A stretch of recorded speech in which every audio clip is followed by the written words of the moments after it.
খাবারটা খরচ হয়ে যাচ্ছে, খাবার দিতে গেলে তো খরচ হচ্ছে। বেলটা খুলে নিয়ে রেখে দিয়েছে, হ্যাঁ, তারপর ছেড়ে দিয়েছে, খাবার খাওয়াতে পারেনি, কেমন দুর্বল করে দিয়েছে দেখো। চারদিকে মানে আশেপাশের গ্রাম পর্যন্ত খুঁজে পাইনি, চারদিকে খুঁজে খুঁজে।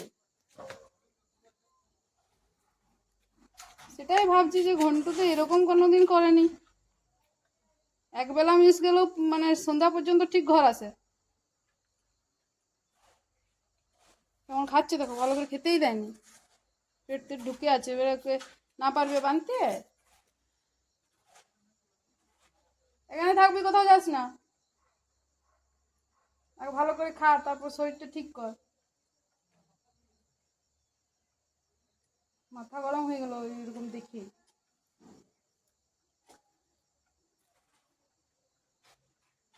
এটাই ভাবছি যে মানুষ, খাও খাও খাও, কিছু